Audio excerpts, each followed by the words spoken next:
At the same time, his son Josie was into cycling, and he needed a way to raise money for a trip to Europe. And he was going to Europe to race cyclocross in Belgium, bicycles, not motorbikes. So they decided to sell half and whole pig shares to people. And from there, things escalated and grew and connections were made. And they started raising pigs full time. And let's see, they built Y-ker Acres from the ground up. They started out with red table meats. And from there, they built successful relationships with restaurants in Duluth, the Twin Cities, and the North Shore. And there's a lot more to tell, but Matt, I'm going to turn it over to you. And we're anxious to hear all about your business. And you sound like you have an entrepreneurial spirit. So we love that. Thanks, Matt. Well, I actually have a survival spirit is what it usually works out to. Kind of everything we do ends up being because we have to figure out how to make it. Yeah, everything that was just said was kind of the story of how our farm began. And we never had the intention of being pig farmers for a full-time living. We'd worked in a variety of different things throughout life, and we used to raise sled dogs and race sled dogs professionally, including doing the Iditarod in 2004. And so we've always kind of homesteaded and raised our own food. So when I became unemployed, we just decided to make the garden that much bigger to try and supplement unemployment insurance. And then we started CSA, and then I met the crew at Lake Avenue when they had just kind of, I think they had only bought the restaurant. Mark and Derek had just bought the restaurant from the previous owners a year before or something, and we started a relationship with vegetables with them. And then, as she mentioned, my son was getting pretty good at bike racing and was needing more money than we had to do some big things. He ended up raising our first batch of pigs for us, and we sold it to people that were buying vegetables from us. And then as time progressed, we raised a few more, and then we met the gentleman that owns Red Table Meats at a bike race, and because he was a bike racer, and he was really excited about this kid racing bikes and raising pigs. And from there, our relationship grew, and then it turned out that he wanted to use animals from small farms because he'd grown up in Iowa and seen all these small farms disappear. And I thought that was really cool because I had spent my summers in Iowa on my grandpa's and uncle's farms that no longer exist, chasing pigs around when I was little. And then through further conversation, it turned out that the small town in Iowa that he had grown up in was the same one that my dad had grown up in, literally within a mile of each other. So that was pretty extraordinary. And I knew that at that point, we were going to be pig farmers because the universe had chosen us and we had no choice in what was going on.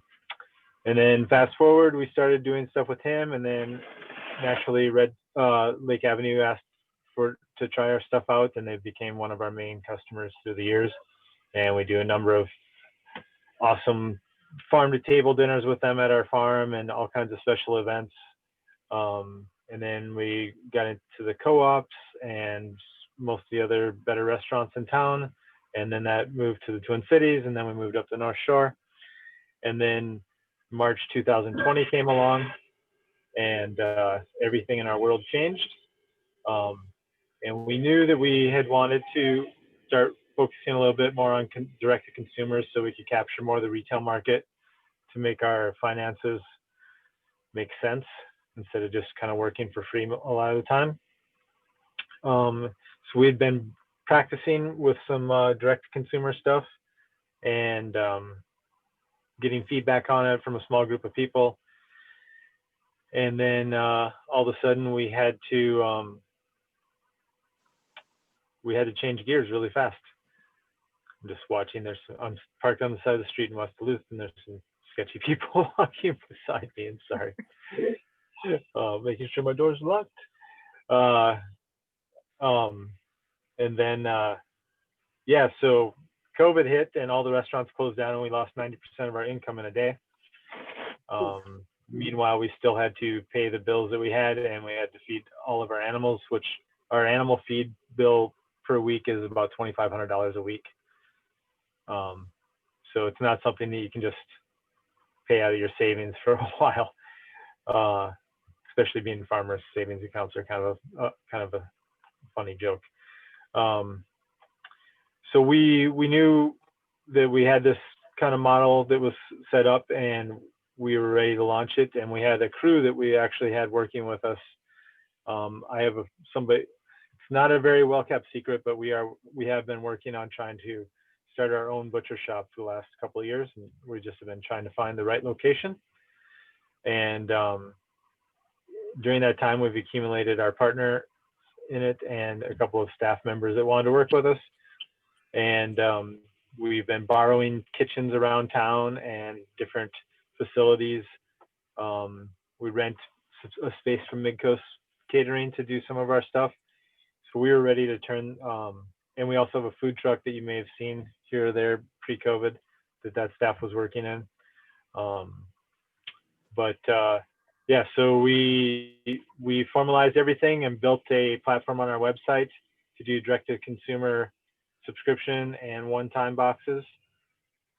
And we launched that basically in a couple days, and it has been what has gotten us through the times of not having our restaurant sales to go to. So if you look at our website, which is Y-keracres.com, you can see that. Oh, whoops, I hit a button. Oh, there's everybody. This technology is kind of mind-blowing for me. Everybody can still see me, right? I just didn't hit the wrong. Okay. Yeah, so we have subscription boxes, which you can purchase, and they're delivered once a month to your doorstep, or you can just get one month and then order it again another month. It can be one-off. We have a small box and we have a large box, and then we've expanded that. The boxes have the small box has 3 pounds of bacon. They're all different kinds of bacons.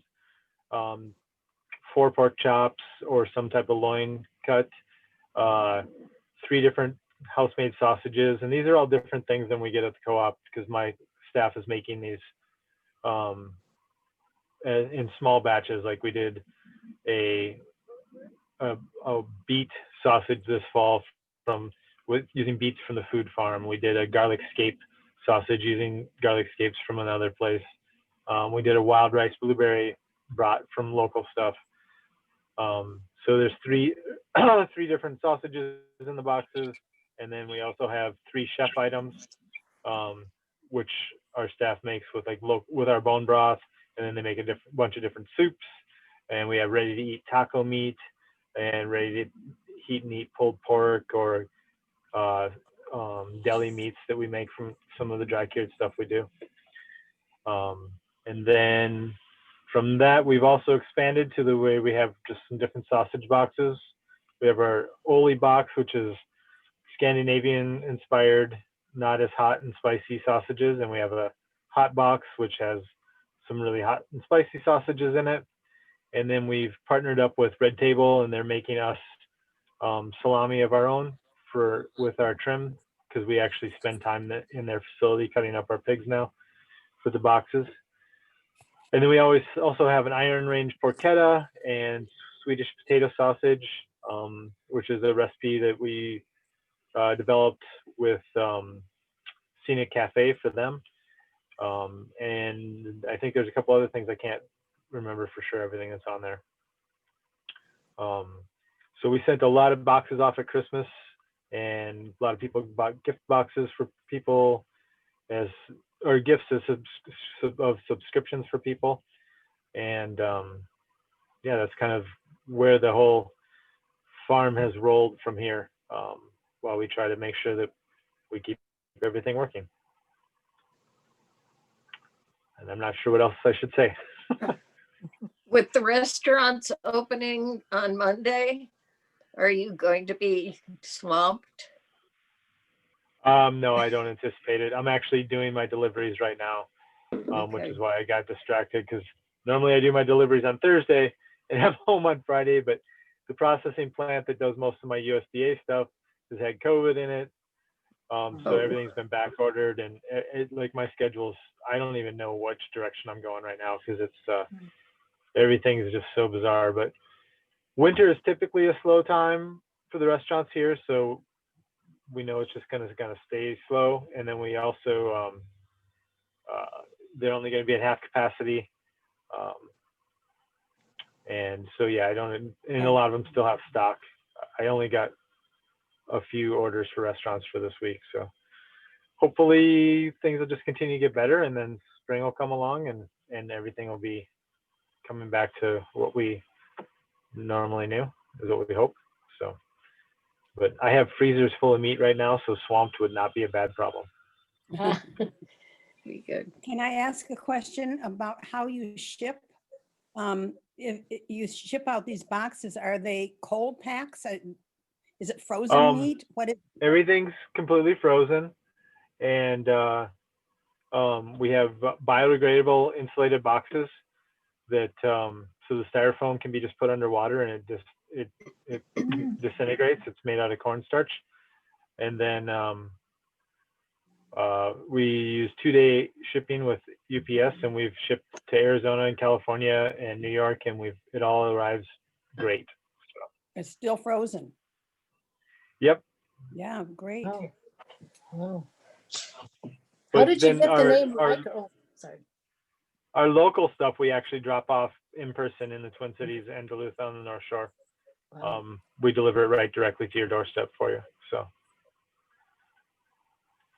the question about the name of the business, Yeah, my last name is Weik, W-E-I-K, and my Y-ker. nickname growing up was always Y-ker, but everybody called me when I was ski racing and stuff. Oh, So okay. when we were trying to decide the name of the farm, and it carried over, everybody started calling my son Little Y-ker, and my wife was like, "Well, Y-ker Acres, it's the place to be," playing off of the Green Acres thing. So yeah, it just kind of stuck from there. Oh, that's good. And we've learned that having a name that's hard to pronounce is actually better than having something that's super easy and run of the mill, because then people actually talk about it, and somebody will say it, and then somebody will correct them, and then you're in their forefront of their mind. So we've played around with our branding and our symbols to make it easier for people to understand how to pronounce it, like with a capital Y and a capital K, so it's Y-ker. But yeah, that's the story on that.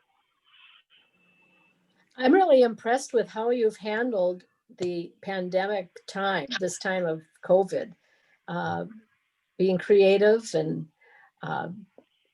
just reaching out. I think that's a great, being creative in your business is wonderful.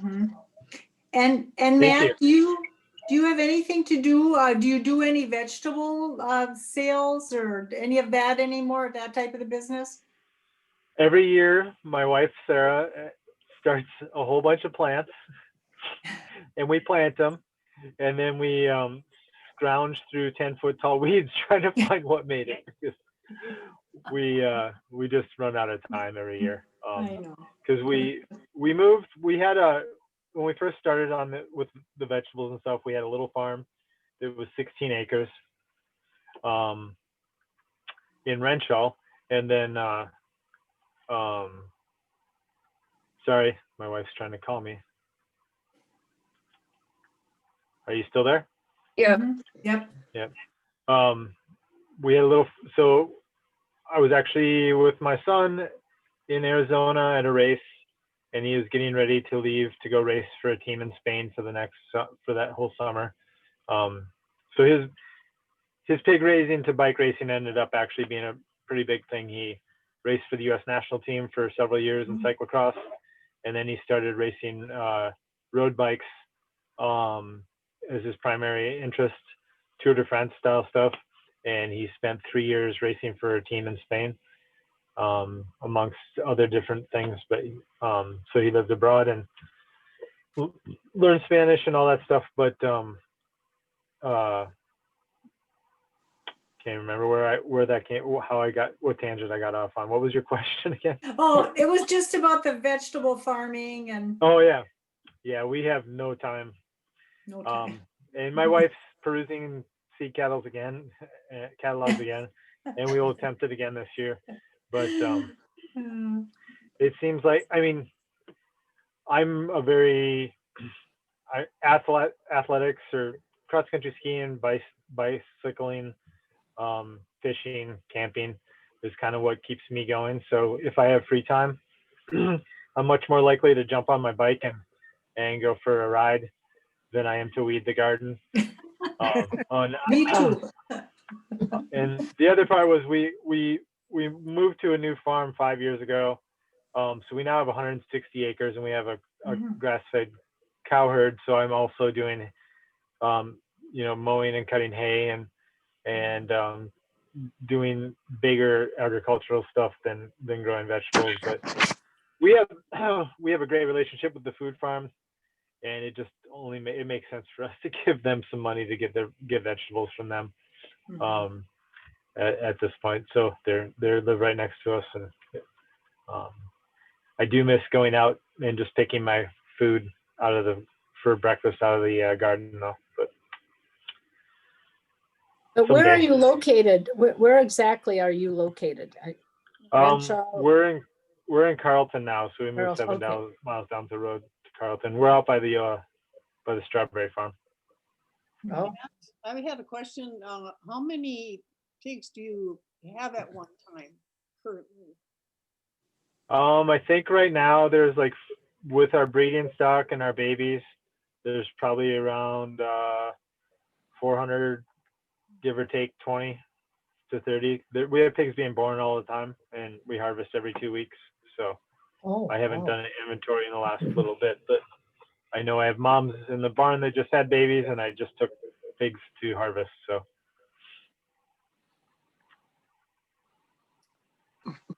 Do they and then we have roam? 50 cows. Oh, 50 cows. Okay. Do they all sound stupid? But do they all roam around outside?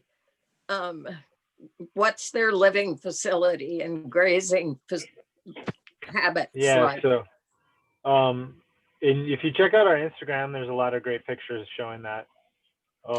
So every group of pigs has got probably 4 or 5 acres at minimum, year round. This time of the year, they just use it to play and exercise. In the summer, we move them to space that doesn't have, that has grass or different things that I may plant, like field peas and barley, for them to graze on. They have houses that look like little huts that they get to sleep in, and they have access to water and outside basically all the time. So our big thing is letting pigs be pigs, not trying to create them into something else by locking them inside. The only time they're ever locked into a small space is when they're farrowing in the colder temperatures. So our farrowing pens are 10 by 10 for the mom to go into and have her babies, and they'll stay in there with the babies until 3 or 4 weeks, and then we usually try to have multiple moms farrow at the same time, and then we let them out in groups and they co-nurse, and then we wean from there, and then they go back to their field pen. So I don't know, did that give you a good explanation of? Mhm. Yeah. Curious, how do pigs play? Just like What do they do? just like children, Do you they give run them around, balls? chase each other. No, we don't really give them balls because we worry about them breaking and ingesting plastic. But they run around, they dig, they snort, they buck. In general, people when they come to our farm say they didn't understand what happy pigs meant, and then they can tell that like ours are actually happy. That's great. Except sometimes at night, when they're fighting, they literally have pig piles at night, and nobody ever wants to be on the bottom, so they're constantly fighting to get out of the bottom. So how old are they when you bring them to mark or to slaughter them? What is We harvest in between 8 and 9 months of age. 8, 9 months? Um, Okay. Yep. And a commercial animal is usually harvested at 5 to 6 months, I think is what the stat is. So it takes longer for our pigs to grow for 2 reasons. One is because of they're not locked indoors in a climate controlled area, and they have access to exercise. I think I parked in front of a crack house. Sorry, I'm Oh, kind of watching my rearview mirrors as weird people are walking around. I'm in West Duluth, but yeah, so ours take longer because they're a heritage breed animal, and the environment that we grow them in. So to get all these pigs farrowing at the same time, do you use artificial insemination, or is there a boar around somewhere? No, we usually have 2 to 3 boars at a time. Really? Okay. Yep. Because we're always playing with. We have 3 different genetic strains of pigs. We have that we've crossed up to try and create what we raise. So we're always switching back and forth and working towards creating an animal that's kind of perfect for what we're trying to get. Can you speak to you said you have a herd of cows. So Yep. are you dairy farming? What are you doing? Oh with the God, cows? no. No. I may be dumb, but I'm not stupid. Right. Our cows are actually milkable. They're a dual purpose cow. They're a small cow. They're called they're Irish Dexter. They're about half the size of an Angus. And they're grass fed. We use them because we have 80 acres of pasture when we moved to this place that we didn't want to just turn into weeds and scrub brush. We only harvest probably 12 to sometimes 20 of them a year. It's a pretty new endeavor for us, and we don't have enough land to grow too many more than what we have. So it's kind of a sideline, and there's actually a pretty big hot waiting list for it. When people have it, they're like, I didn't know grass-fed beef could actually taste good. And it's yeah, so we've gotten some good recognition for our beef, and we've gotten some extremely good recognition for our pork. That was one of the things that really helped us with transitioning to the subscription boxes. Food and Wine magazine wrote an article about us that came out right away, and then we actually were in their print there was an online article, and then we were in their print issue in July. And then Bon Appetit magazine put us on a list of their top 10 farms in the country to buy from online, which was awesome. And then some of their different people that write for them have continued to post stuff on Instagram about us and stuff. So it's pretty cool to see how all that can really continue to help you grow. And Minneapolis St. Paul magazine did some stuff on us too. So we're on your website. It's a wonderful website. And I'm looking at Thank a you. picture of a very happy pig being cuddled by somebody. there's some of that happens. Yeah. If You it's a get good looking attacked? younger boy, it's my son. But Oh, is it? Okay. Thank you. It was a great website. Yeah. thanks. Y'all should go on it. And I'm on it now. Yeah. Okay. looks Oh, yummy, look at too. that is a cute picture with the cuddling with pig. Yeah. Mark said that your bacon is for sale at the Whole Foods Co-op. Yeah, good. we have our bacon, pork chops, a variety of our sausages, and things at the co-op. I just realized there's He multiple said it was screens I can. Yeah, Go- he go said it ahead. was expensive, but it was absolutely incredible. And that his wife doesn't like bacon, and when she tasted it, she became a bacon fan, but only Yeah. yours. Yep, it's Yeah. very good. And the sausage that is made with wild rice is wonderful. So Thank you. you don't fill Um, it with a lot of fat. It's very Oh lean. no, they do a good job of having just enough in there. Yep, So, it's good. Yep. We we do know our stuff is expensive, but it is what it reflects the real price of what it costs for animals to be raised in an ethical situation with good nutrition. We feed them extremely good feed, and we believe that we also deserve to make a living. And whenever you buy cheap meat, something is getting exploited at somewhere, whether it be the water and the air, or the animals themselves, or the labor in the processing plants and the farm workers. And typically, if you buy bacon for $3 a pound, it's all of those things are being exploited. And all you have to do is drive past a factory farm in Iowa and look at those buildings and understand that there's thousands and thousands of animals in that one building. And underneath that building is a gigantic cesspool that's where all their feces and urine goes. And they never see the daylight. And oftentimes they're being fed ground up candy that's rejected from the candy factory because it's made out of corn syrup, which is a high energy thing, and it's given to them. And their tails get cut off and their teeth get cut off so that they don't fight, because they get agitated and angry when they're in close proximity to each other. So there's a lot that goes into all of that. And then of course the co-op takes their cut too. Yeah, it's extremely expensive to raise meat the way we do. It's expensive to have our stuff processed with people that are making living wages. Farmland is expensive.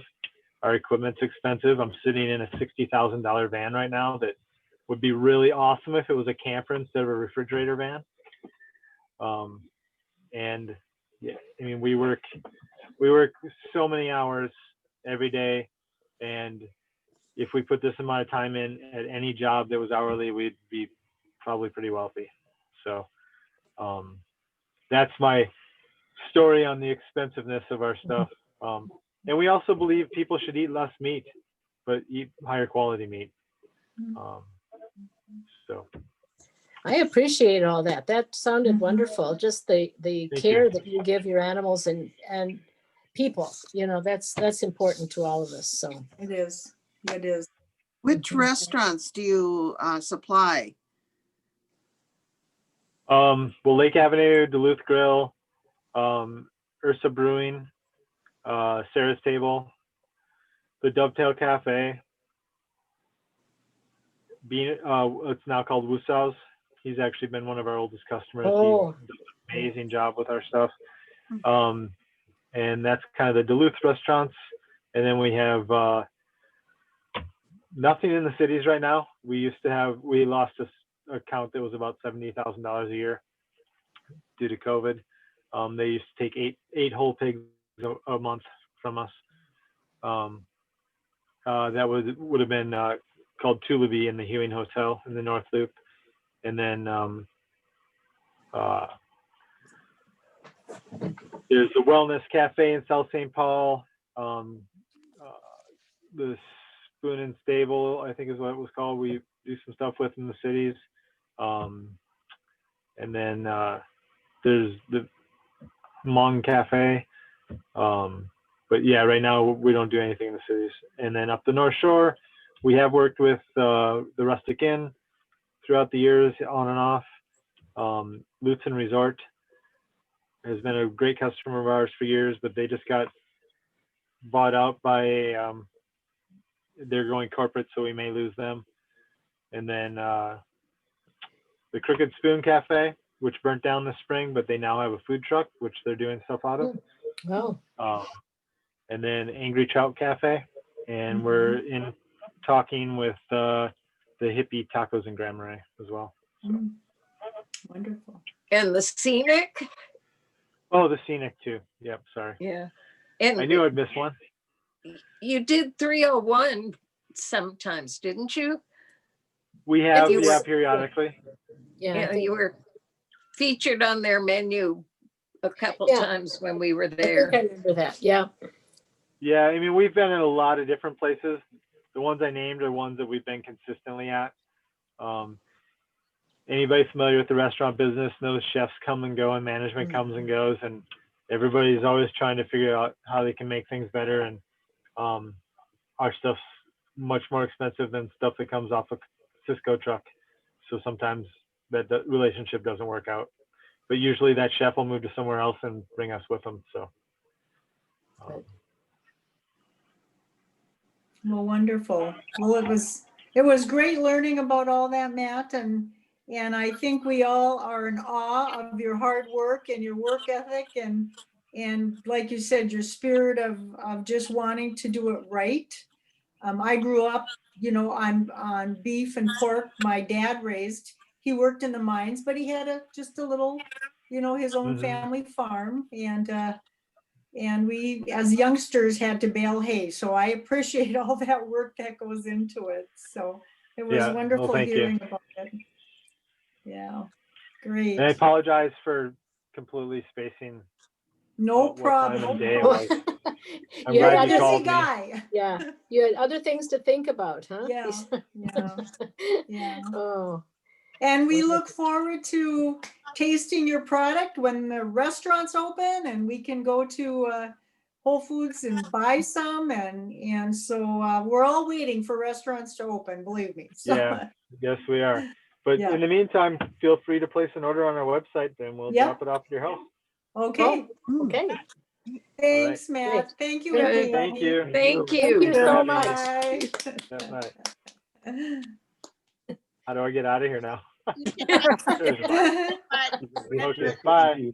Bye-bye. Oh, that was really fun. That was It good, was wasn't it? really good. Yes. Yes, that was good. Yeah. you never Good. had a speaker from a truck before.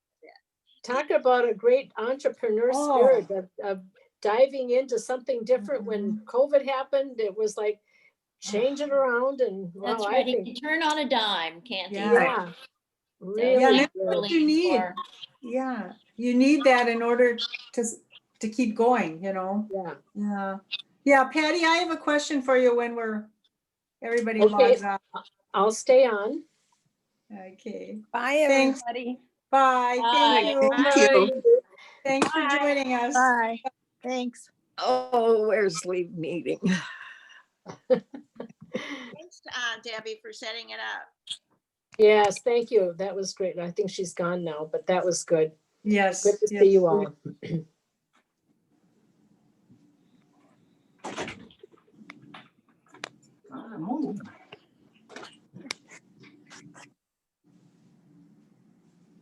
I know, is everybody, Mary's gone, Susan, I'm not sure. They're muted. So I can see if they're still on. They're still on. Oh, Okay, we'll just, yeah, it's just a quick question. I told Matt about the $50 honorarium fee that we Mhm. do pay. And he declined it. He said he wanted it donated to a cause that the women's group felt strongly about. So I was wondering how would we do that? well, I know that Marissa is trying to come up with something in the next week or two about food banks or food, Mhm. something in the serving of food. Or Oh, that would be, food is a not, wonderful. not the food bank that everybody thinks of, but maybe some independent, smaller Mhm. ones that might need some assistance. So Mhm. we could hang on to it, see what Marissa says. and Yeah, that could be a seed money to get somebody yes. else. And once we decide on that, I'd be happy to write him a note of thanks and tell him what we've done with the money, because I think that would be appropriate.